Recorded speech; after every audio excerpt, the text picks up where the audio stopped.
Welcome back to the GSMC Sports Podcast, brought to you by the GSMC Sports Network. Heading into our final segment here, you see the red, it is Valentine's Day, so I came up with a little bit of a Valentine's Day themed segment here, ranking the top couples in sports. Now, couples is more so duos. I talked about this in my production meeting prior to the show, and actually came up with a little bit of a list of actual couples as well in the sports world. So if I wanted to go with that direction, I would talk about tight end Darren Waller and his wife Kelsey Plum, or Zach and Julie Ertz, Jonathan Owens and Simone Biles.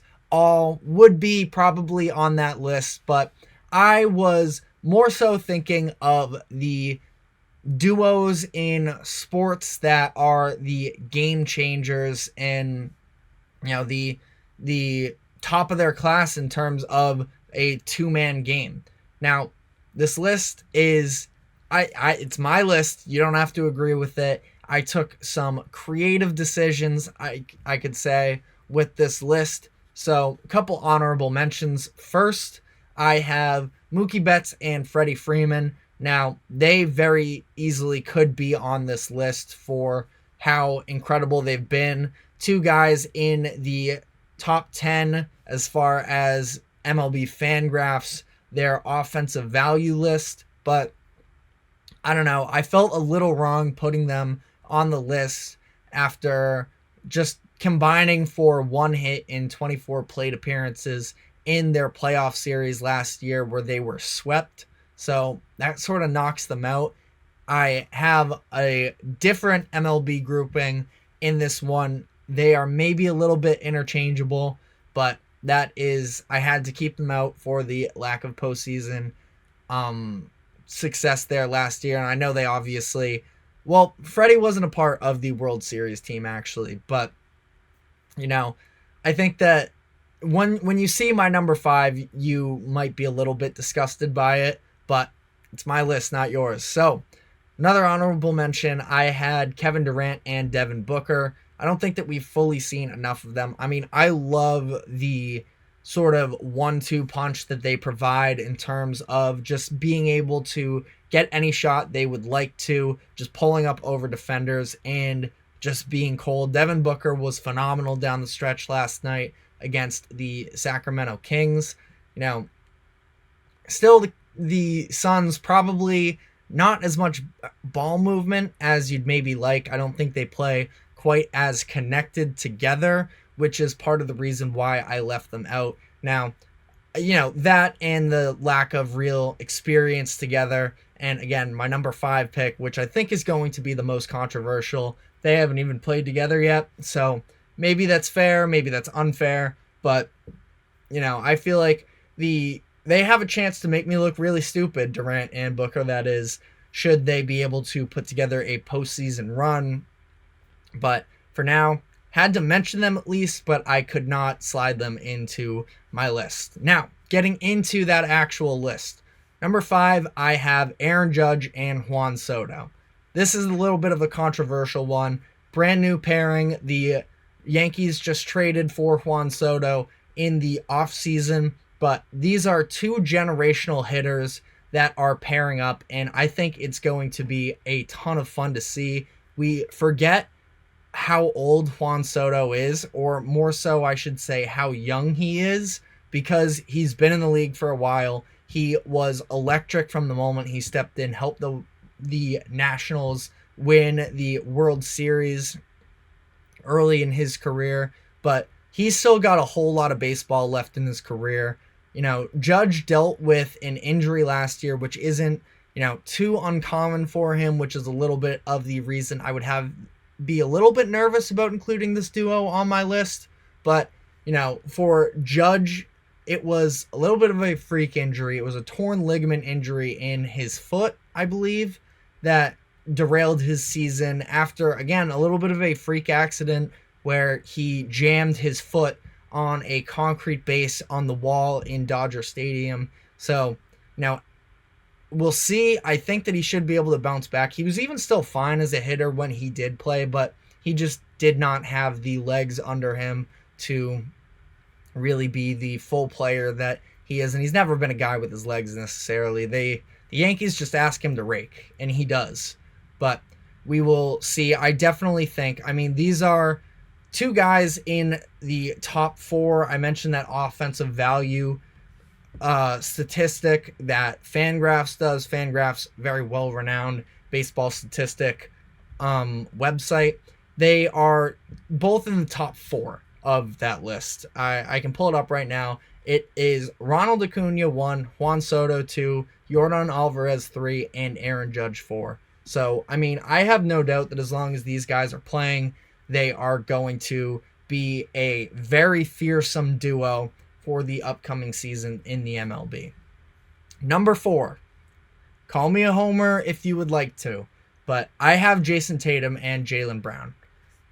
They maybe don't have these statistics, especially this year, but I mean, last year the scoring was off the charts between both of them, over 50 points per game combined, and they could probably do that again this year if that's what the Celtics needed, but they add Kristaps Porzingis, they add Drew Holiday, and it's just much more of a team game for the Celtics that they don't need those individual scoring performances on a night in, night out basis. You look at the Celtics last night where Tatum has 30 at half. He just sort of, lays back a little bit and put the pressure on a little bit when the game got closer and started trying to score a little bit more. He ends up with 40 points. And, Jaylen, I think, too, you see his numbers dip, but he has never been playing harder on the defensive end. Now, the NBA duo that I feel like was sort of on this tier as well that also could have slid in, I didn't even mention them in the honorable mentions, I probably should have, is LeBron James and Anthony Davis. And obviously AD has enough defense for the both of them, but I don't think that LeBron night in, night out basis necessarily has it like that.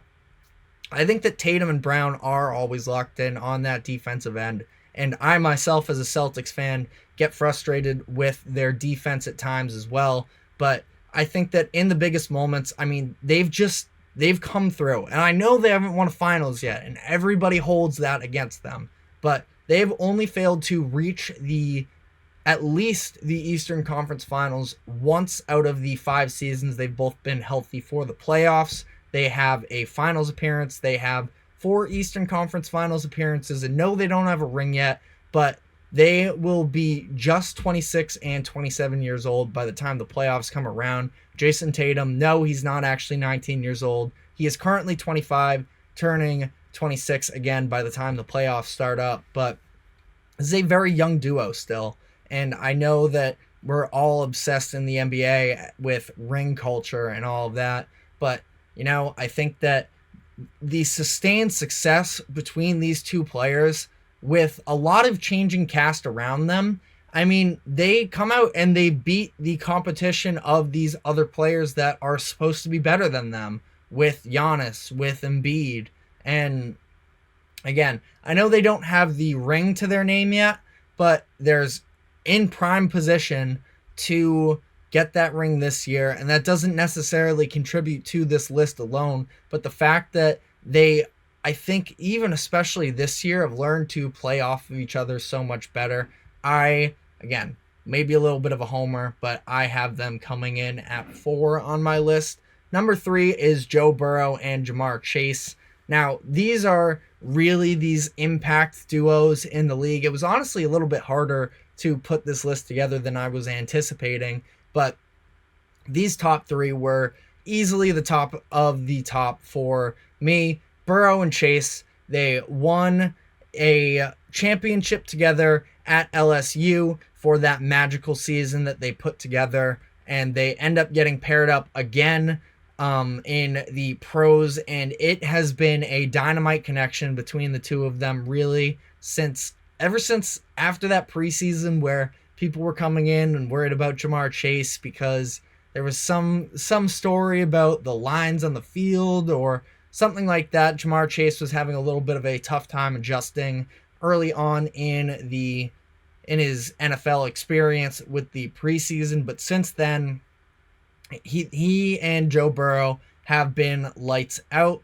I know there was a little bit of a dispute earlier this year when Jamar Chase said he's always open, and Joe Burrow made the, adjustment to keep throwing it to Jamar. And, I think they have a real chance to be the premier duo going forward for years to come. I think that they just are totally on point with one another and have a chance to break a lot of records as well. Number 2, I have Nikola Jokic and Jamal Murray.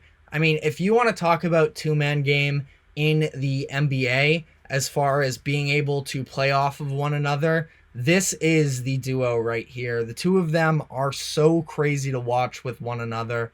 Just the way that, they both have the skill set to be able to facilitate. I mean, they play that pick and roll game, and there are just so many different ways that the Nuggets can attack out of it that just puts opposing defenses in pretzels. And they did so all the way to winning the finals last year. They're the first duo on this list that has a ring to their names as a duo, of course, together, that is. But, I think that Jokic and Murray, it is so incredible to watch on a nightly basis. It's so interesting. Also, this whole debate around whether or not Jamal Murray is an all-star, because, well, he's not. And I really don't think that there is a name, at least this year, that I would have had above Jamal Murray. I think that, to a certain degree, I'm sure that he cares deep down, but this team has championship aspirations now. That is, they've sniffed it and they know that they are there. I think that they are perfect partners for one another in the NBA and the way that they can play off of each other. So I have them at 2. And then number 1, maybe recency bias, but there was no way it could be anybody other than Patrick Mahomes and Travis Kelce. The way that they are able to just consistently get it done, even despite everybody sort of saying, oh, we'll just stop Travis Kelce and you can shut down the Chiefs offense. And yet every year they just continue to come up big play after big play. And they, especially in these big moments too, where, anytime it's a 3rd down and long, or you need one pass to get into field goal range, it is always Travis Kelce, Patrick Mahomes, that is, finding Travis Kelce. They have just set the record for most completions between 2 players in NFL postseason history.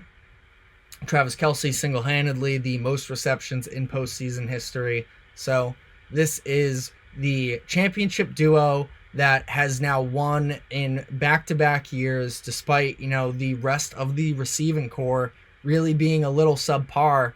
But it was Mahomes being able to have that security blanket in Kelce that has kept this playoff push alive over the course of the past 2 years. And with Kelce's age, we're probably getting towards, we saw a little bit of a step back this year, but even still, with the biggest moments in the balance, they were able to come through for one another. And I guess we just got to appreciate it while it lasts, because it really has been one of the most special connections between 2 players in NFL history. So that is all I have for today. Thank you very much for tuning in. We will be back, of course, tomorrow at 2 o'clock. Thank you very much to the GSMC Sports Network for allowing us to host this show.